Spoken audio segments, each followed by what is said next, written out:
लेकिन सबसे पहले नजर डालते हैं भैया यहाँ पर लिवरपूल में जो अंडरटेकर का गोंग बज रहा है ना, गोंग, ठीक है, वो जो आर्ने स्लॉट का जो जो जो खोपड़ी खटक रही है ना भाई, वो मेरे को लगता है कि अब बॉइलिंग पॉइंट पे आ चुका है।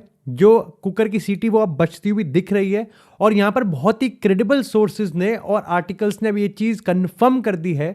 खुद आर्ने स्लॉट ने अब यहां पर अपने प्रेस कॉन्फ्रेंस में, जो अब लिवरपूल वर्सेस वेस्ट हैम का गेम है उससे पहले की जो प्रेस कॉन्फ्रेंस है, काफी लोगों के हिसाब से बड़ी जल्दी कर दी। संडे को मैच है लेकिन यहां पर शुक्रवार को ही कर दी, मतलब उनके हिसाब से तो बृहस्पति को ही कर दी, लेकिन यहाँ पर जो अब रिसोर्सेज हैं, जो यहाँ पर आर्टिकल्स हैं, वो भी इस चीज़ को कंफर्म कर रही हैं कि भाई आर्ने स्लॉट की लिवरपूल के साथ एक इमरजेंसी मीटिंग जरूर हुई थी। वो इमरजेंसी मीटिंग जो कि अभी तक नहीं हो रही थी। लिवरपूल इतने सारे गेम हार गए, लिवरपूल लगातार हारती हुई जा रही थी, लेकिन जहां लिवरपूल का स्टैंड था वो यही था कि आर्ने स्लॉट को यहां पर सैक नहीं किया जाएगा। लेकिन फाइनली पिछले 3 गेम लगातार हारने के बाद और एनफील्ड पे 7 गोल कंसीड करने के बाद 2 गेमों में, जो कि आज से लगभग 70 साल पहले हुआ था, अब यहां पर फाइनली आर्ने स्लॉट को वार्निंग दे दी गई है। और वार्निंग बहुत ही क्रिस्टल क्लियर है कि भैया अगले 2 गेम्स में 6 पॉइंट चाहिए, जो कि यहां पर वेस्ट हैम के साथ मैच है और सनडरलैंड के साथ मैच है। लेकिन द प्रॉब्लम यह है कि लिवरपूल अगर चैंपियंस लीग में और एक गेम हार गई तो मेरे को लगता है कि दी एंड, टाटा बाय बाय, नमस्ते, जय सिया, सत श्री अकाल हो जाएगा भैया वहां पर। और वो है कि भैया यहां पर इंटरनेशनल के अगेंस्ट भी यहां पर चैंपियंस लीग में गेम है। लिवरपूल के रिगार्डिंग ना बहुत बहुत बहुत सब चीज अब कंफ्यूजन में है। लोगों को ये समझ में आ रहा है कि प्रॉब्लम है। पहले ये था कि प्रॉब्लम को रिकॉग्नाइज किया जाए। पहले ये था कि भाई कि आर्ने स्लॉट जो क्रेडिट है बैंक में, जो पिछले साल प्रीमियर लीग वगैरह जितवाया है, ये क्या हो रहा है, ये जो क्राइसिस है या बम्प है। क्योंकि लोग अब ना ऐसी समझ रहे हैं कि जैसे बार्सिलोना की बात करें, रियल मैड्रिड की बात करें, अगर लिवरपूल की बात करें, किसी भी क्लब की बात करें, तो लोग अब पिछले सीजन के पीएसजी का यहां पर एक रेफरेंस पॉइंट लेने कि देखो पीएसजी भी कितनी बारीकी से बची थी और फिर अल्टीमेटली उन्होंने ट्रेबल पूरा कर दिया। तो लिवरपूल को बहुत टाइम लग गया इस चीज में कि वो पहले तो इस चीज को रिकॉग्नाइज करे, लेकिन फाइनली अब जब वो इस चीज को रिकॉग्नाइज कर पा रहे हैं कि नहीं यार नहीं, ये स्लंप और ये ब्लिप नहीं है फॉर्म में, ये यहां पर ये उसकी वजह से नहीं हो रहा कि यहां पर 5-6 नए प्लेयर आ चुके हैं और उनको टाइम लग रहा है सेटल होने में। यहां पर बहुत सारी चीजें एक साथ ही हो गई हैं। नंबर 1, जो आपने 400-500 मिलियन की जो आपने साइनिंग करी है वो सेटल तो हो ही नहीं रही। ठीक है, पहली बात तो सेटल ऐसा हुआ ही नहीं जाता। जूड बेलिंगम का मैं एग्जांपल आपको दूं, फॉर एग्जांपल मैं डेक्लन राइस का एग्जांपल दूं। लोग अगर मेरे को बेलिंगम के नाम पे बायस कहते हैं, तो बेलिंगम हो गया, डेक्लन राइस हो गया, काइसेडो का भी पार्शियली मैं कहूंगा, लेकिन Declan rice Bellingham properly suit करते हैं कि वो अपना परफेक्ट तब दिखा पाए जब वहां पर ऑलरेडी प्लेटफॉर्म था। यहां पर लिवरपूल का जो पूरा ढांचा है वो ही हिला हुआ है, तो जो नए प्लेयर्स हैं वो कैसे करेंगे? आपको यहां पर फ्लोरिन विच समझ में नहीं आ रहा कि कहां खिलाएगा। एलेक्जेंडर ईसा कम आइसक ज्यादा लग रहा है। इसी के साथ यहां पर अगर हम बात करें एकितिके की, तो उसका था, लेकिन अब ईसक के ऊपर प्रेशर, ईसक की वजह से उस पर प्रेशर आया हुआ है। इसके साथ ही यहां पर जो ऑलरेडी एग्जिस्टिंग प्लेयर्स हैं, सेकंड पॉइंट ये है कि भाई उनका ही बिल्कुल गायब है। Nobody is talking about what is happening with मो साला, nobody is talking about what is happening with Ibrahim कोनाते की अगर हम बात करें यहां पर वर्जिल वैन डाइक की हम बात करें। तीसरी चीज कि टैक्टिकल जो एक सॉल्यूशन था, पिछले साल का मैं एक आर्टिकल पढ़ रहा था और पिछले साल का एक स्टैट्स था कि लिवरपूल पिछले साल इतने बार हारते हुए पोजीशन से जीती है कि अल्टीमेटली उन्होंने प्रीमियर लीग टाइटल उठा लिया। इस बार प्रॉब्लम ये हो रही है कि वो लगभग 80 से 90% गेम्स में पहले कंसीड कर रहे हैं, और उस 90% यानी कि 10 में से अगर 9 गेमों में वो पहले कंसीड कर रहे हैं, तो वो 9 गेमों में से वो 6 गेम हार ही रहे हैं। बल्कि क्या पता वो आंकड़ा 7 या 8 ना हो, कि जो यहां पर हारता हुआ गेम वो अल्टीमेटली हार ही रहे हैं, बराबरी भी नहीं कर पा रहे। वो पहले ही 4-5 गेमों में हुआ था, उसके बाद से अब हो ही नहीं पा रहा। चौथी चीज है कि आर्ने स्लॉट, अब मैं रिस्पेक्टफुली बोलूंगा, I think he lost the dressing room. वो अब एविडेंट होता हुआ दिख रहा है कि ड्रेसिंग रूम कहीं ना कहीं यहां पर उसके हाथ से अब उसकी पकड़ छूटती हुई दिख रही है। अल्टीमेटली ये ऐसे कोई बहुत एक सडन टर्न नहीं होता, ये धीरे धीरे होता है, लेकिन उसका जो अब इफेक्ट है वो आपको ऑन पिच देखने को मिल रहा है कि यहां पर अब ये है कि भाई ये 4-5 पॉइंट हैं। दूसरी चीज ये है कि काफी लोग कह रहे हैं कि आर्ने स्लॉट लुइस डियाज को नहीं जाने देना चाहता था, लेकिन हायर अप्स ने कहा कि भाई जाने दो इसको, और उसके बाद यहां पर इतनी सारी साइनिंग थोप दी। लेकिन मैं आई थिंक यहां पर मानता हूं कि लिवरपूल आई थिंक फाइनली अगर यहां पर आने वाले 4-5 गेमों में चारों ही गेम नहीं जीते, या फिर एक ब्लिप और दिख गया, एक खराब परफॉर्मेंस और आ गई, या फिर अल्टीमेटली एनफील्ड पे और थोड़ा सा यहां पर नंगा नाच हो गया, तो शायद से आर्ने स्लॉट को अब सैक कर दिया जाएगा। ये जो मैंने तुमको पट्टी पढ़ाई है, that is called recognising the problem. अब इसका दूसरे पार्ट पे भी तो आते हैं कि सॉल्विंग द प्रॉब्लम। अब मुझे पता है कि रियल मैड्रिड यहां पर गेम जीत गई है अपना ओलंपियाकोस से। एम्बापे ने 7 मिनट में हैट्रिक मार दी है। विनीसियस ने अपने 1-2 साल की one of the best performance दे दी है। जाबी अलोंसो ने विनीसियस को गले लगा लिया है। एम्बापे ने बड़ी बड़ी अच्छी अच्छी बातें कर दी है। लेकिन इस गेम से लगभग 24 घंटे पहले इंडिकाइला की अगर हम बात करें, जो कि काफी क्रेडिबल है, लिवरपूल के मामले में तो काफी क्रेडिबल सोर्स है, उन्होंने ये चीज कहा था कि Xabi Alonso heat of the moment में जो प्रेशर उस पर बिल्ड हो रहा है रियल मैड्रिड में, अगर यहां पर मामला खराब होता है तो वो यहां पर लिवरपूल पे स्विच करने में संकोच नहीं करेगा अगर वहां पर हॉट सीट अवेलेबल कर दी जाती है। इसके 2 महीने थे कि पहली बात तो ये था कि understandably it is very shocking, क्योंकि लिवरपूल की ही जॉब रिजेक्ट करके जाबी अलोंसो ने एक्चुअली में यहाँ पर रियल मैड्रिड को ज्वाइन किया है। दूसरी चीज़ कि यहाँ पर उन्होंने ये भी चीज़ मेक श्योर कर दी थी कि लिवरपूल वर्सेस पीएसवी ये गेम होने से पहले ही आर्ने स्लॉट पे जो घंटा था वो पहले ही लटक रखा था, वो कभी भी बच सकता है। और कहीं ना कहीं पीएसवी वाले गेम ने अब बद से बदतर कर दिया, या फिर आप कह सकते हो कि पानी अब सर से ऊपर जा चुका है। Do I believe in this? देखो, मेरे को यह लगता है कि यहां पर जाबी अलोंसो इस सीजन तो कहीं नहीं जा रहा। अल्टीमेटली डिजास्टर कुछ होना ही चाहिए, वो राफा बेनिटेज वाले लेवल पे कुछ हो जाए, या फिर वो सेंटियागो सोलरी और लोपेतेगुई जिस तरीके से वो होता है ना, बिल्कुल इमीडिएट पोस्ट रोनाल्डो एरा में जो हुआ था, जाबी अलोंसो मेरे को लगता है कि उस लेवल पे होगा। अब ये भी नहीं मैं कह रहा कि जीत ही जाएंगे कुछ ना कुछ। अल्टीमेटली अब ऐसे मान के चलो कि आने वाले 1-1.5 महीने में रियल मैड्रिड बार्सिलोना से 10 पॉइंट पीछे हो गई। अभी 4-5 पॉइंट आगे थे, अब 1 पॉइंट आगे हैं, मान लो 10 पॉइंट पीछे हो जाए। उसके बाद चैंपियंस लीग में हमको एक एलिमिनेशन देखने को मिल जाए, वहां पर मेरे को लगता है कुछ हो जाएगा। बट अल्टीमेटली मेरे को ऐसा लगता है कि Real Madrid will stick to Xabi Alonso. Alonso इस चीज को कह भी चुका है। जाबी अलोंसो जिस तरीके से एक्ट कर रहा है, जिस तरीके से बिहेव कर रहा है, ऑफ कोर्स ही स्ट्रेस्ड। ये गेम ने बहुत स्ट्रेस उसका उठाया है, लेकिन मेरे को नहीं लगता कि यहां पर किसी भी सिचुएशन में यहां पर रियल मैड्रिड जाबी अलोंसो को जाने देगी। उसी ट्वीट में और उसी सोर्स में यहां पर यह भी लिखा था कि इन जस्ट केस अगर डिजास्टर सही में ही हो जाता है तो यहां पर रियल मैड्रिड के पास ज्यादा ऑप्शंस नहीं है। पहला ये है कि जो ऑलरेडी यहां पर इन हाउस सॉल्यूशन है, दैट इज सैंटियागो सोलरी, लेकिन जिनेडिन जिडान को भी यहां पर वापसी लाने की बात हो रही है। अल्टीमेटली मेरे को लगता है कि जिडान भी मना कर देगा। अब मेरे को लगता है कि यहां पर जिडान, और इसका एक बहुत ही सिमिलर सॉल्यूशन लिवरपूल भी खोज रही है। जिडान एक पता है, जिडान वो एक्स है और वो प्यारी एक्स है जो कि आपसे बात करना नहीं छोड़ नहीं सकती, लेकिन अल्टीमेटली अब उसकी भी लाइफ है, ठीक है, उसकी भी एक नई जिंदगी है और वो भी अपने आगे मूव ऑन करना चाहता है और आप उस पर स्टक हो, ये उसकी गलती नहीं है। जिडान इस चीज़ को पूरी तरीके से क्लियर कर चुका है कि यहाँ पर 2026 वर्ल्ड कप के बाद वो फ्रांस का नेशनल टीम मैनेजर बनेगा, जिस जॉब के लिए उसने लगभग 5 साल वेट किया है। आई डोंट थिंक यहाँ पर रियल मैड्रिड को वो इंटरिम बेसिस पे जाके अपना मेंटल पीस खोना चाहेगा, डिस्पाइट कि यहाँ पर रियल मैड्रिड के साथ उसके कितने अच्छे रिलेशंस हैं। तो आई थिंक यहाँ पर जाबी अलोंसो के साथ रियल मैड्रिड स्टिक करेगी, तो वो लिवरपूल तो नहीं जा रहा।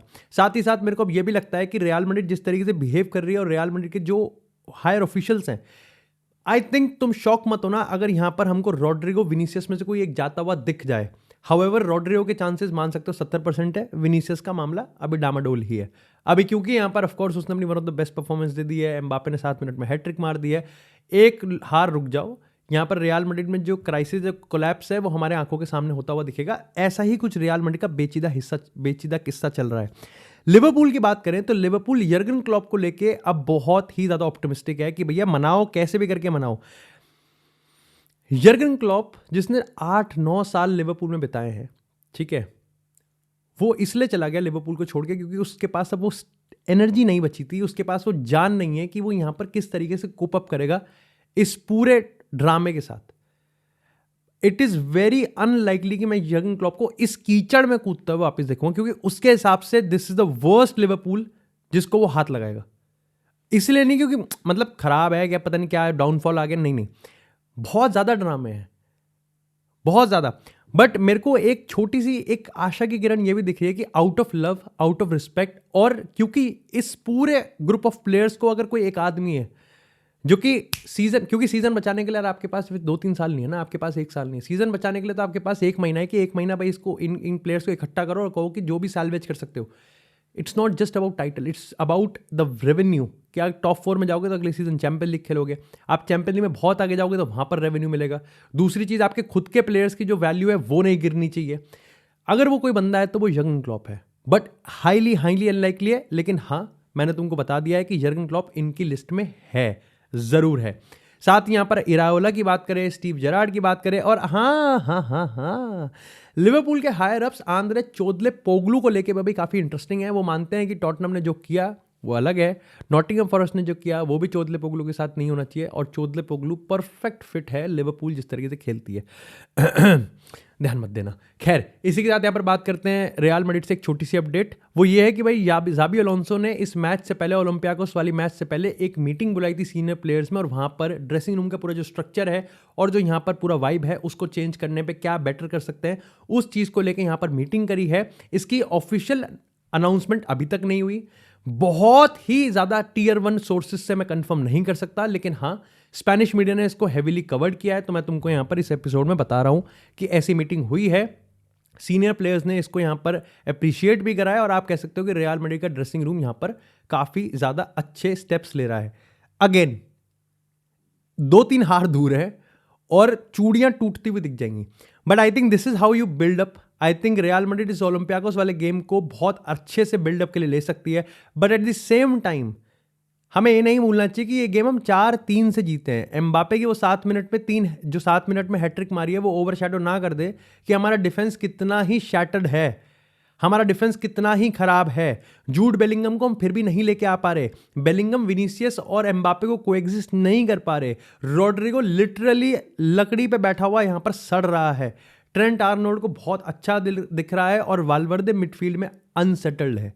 लेकिन इसी के साथ बात करते हैं यहाँ पर वर्ल्ड कप और क्रिस्टियानो रोनाल्डो की। आई नो न्यूज़ पुरानी है, लेकिन मैं कवर कर देता हूँ, प्यार जो है तुमसे इतना। क्रिस्टियानो रोनाल्डो को भाई यहाँ पर वर्ल्ड कप का जो बैन था वो अब लिफ्ट कर दिया गया है। फीफा ने यहाँ पर आर्टिकल 27 और 25 का हवाला देते हुए और उसको एक्सरसाइज करते हुए जो सस्पेंशन है उसको अब यहाँ पर खारिज कर दिया है।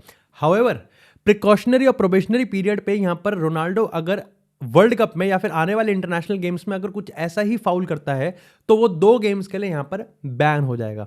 अल्टीमेटली अगर इसको पॉलिटिकली कहें तो फीफा को पता है without Cristiano Ronaldo world cup is incomplete.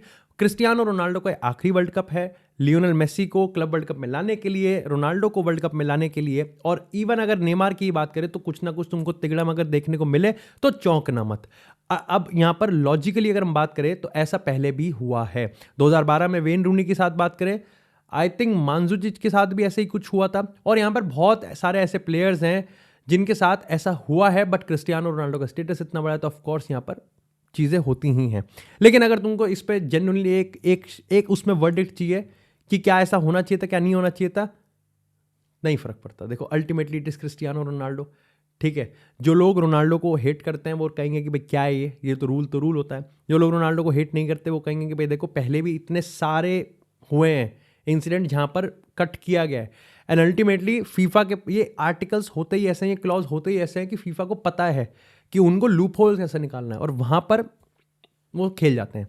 इसी के साथ अगर बात करते हैं अब थोड़ी सी बार्सिलोना की, तो भाई देखो घंटे की जो खतरे की जो घंटी है वो बार्सिलोना में भी थोड़ी थोड़ी सुनाई दे रही है। फर्मिन लोपेज अब 2 हफ्ते के लिए इंजर्ड हो चुके हैं, और बार्सिलोना बहुत ही ज़्यादा एक पेचीदा और क्रिटिकल सी सिचुएशन से गुजर रही है, जहां पर हर प्लेयर जैसी थोड़ी सी भी खुशखबरी आती है वैसी कहीं ना कहीं एक नेक्स्ट बंदा यहां पर चलता बनता है। और यहां पर अभी पेड्री को रिकवर करने ही वाले थे, पेड्री को अभी वापसी आने ही वाली थी कि फर्मिन लोपेज भी यहां पर जा चुका है। इन सब के बीच कासेडो को यहां पर गेम टाइम नहीं मिल रहा, उसको लेके यहां पर काफ़ी क्वेश्चन है। और अराओ की रेगुलरली बड़े गेम्स में यहां पर ऐसा फंबल मारना और क्रिस्टेंसन को बिठाए रखना, यह भी कहीं ना कहीं अब हंसी फ्लिक को लिए एक सरदर्द तो बना हुआ है। साथ ही में हंसी फ्लिक की इस बार्सिलोना के रिगार्डिंग एक यहां पर स्टैट्स पढ़ रहा था कि away from home Barcelona literally गोल कंसीड काफ़ी ज़्यादा कर रही है। आई थिंक पिछले 9-10 गेमों में वो ऑलरेडी 25 गोल कंसीड कर चुके हैं। और यहां पर अगर हम बात करें तो इसमें बेनफिका है, इसमें क्लब ब्रूश है, इसमें अब यहां पर अगर हम बात करें चेल्सी आ गई है, इसमें आप पीएसजी का नाम डाल दो, तो इसमें अच्छी अच्छी टीम्स भी है, लेकिन वो भी टीम्स हैं जहां पर बार्सिलोना लिटरली उस चीज़ को अवॉइड कर सकती थी, और मामला अभी यहां पर थोड़ा सा वीक पॉइंट पे है। लेकिन वीक पॉइंट की अगर हम बात करें तो हैरी केन ने एक इंटरव्यू में अभी इस चीज़ को कंफर्म कर दिया है कि लाइक नियर फ्यूचर वो बायर्न को नहीं छोड़ने वाले हैं। बहुत अटकलें लगाई जा रही थी। जो बार्सिलोना इलेक्शन में एक कैंडिडेट है उसने यहाँ पर बोला भी है कि अगर बार्सिलोना एक स्ट्राइकर को नहीं लेके आ पाती ला मासिया से तो यहाँ पर वो हैरी केन को लेके आने में काफ़ी ज़्यादा इंटरेस्टेड है, जो कि 2 चीज़ बताता है कि वो हैरी केन को लाने में इंटरेस्टेड है, लेकिन एट द सेम टाइम वो यहाँ पर लेवेंडोव्स्की को भी रिन्यू करते हुए नहीं दिख रहे हैं। एंड आई थिंक लेवेंडोव्स्की हमको AC मिलान जाता हुआ दिख सकता है। और यहाँ पर मैं समझ नहीं पा रहा, देखो जहां लॉजिकली यस लेवेंडोव्स्की को अब रिन्यू नहीं करना चाहिए, मतलब बार्सिलोना के पर्सपेक्टिव से they should bring someone else, but at the same time I mean do they have a better options without money? Money वाली प्रॉब्लम तो देखो अभी परसिस्ट कर रही है, कैंप नो होपफुली इस चीज को जल्दी सॉल्व करेगी, लेकिन मार्कस रैशफोर्ड की बात करें तो वो भी 30 मिलियन में आएगा। फेरान टोरेस बिल्कुल रिप्लेस नहीं कर पा रहा। यहाँ पर रफीनिया है, लमीन यमाल है, लेकिन उन पे इतना ओवरलोड और बर्डन है कि यहाँ पर उनको और अटैकर्स को लेके आने पड़ेंगे। और ऐसे में हैरी केन जो लग रहा था कि एक और लाइक लेवेंडोव्स्की जैसी साइनिंग हो सकती है और may be better, but again very controversial. But यहाँ पर बार्सिलोना भी थोड़ा सा डामाडोल सिचुएशन में है। तो इस समय भैया ये सारी खबरें अभी चल रही हैं। डू लेट मी नो कि तुम्हारे हिसाब से यहाँ पर क्या है। और क्रिस्टियानो रोनाल्डो और वर्ल्ड कप बैन को लेके लोग इस चीज़ पे तो ज़्यादा सवाल कर ही रहे हैं कि भाई वर्ल्ड कप में ऐसा क्या है कि यहाँ पर फीफा ने अपना जो रूल है वो ट्विक कर दिया क्रिस्टियानो रोनाल्डो के लिए।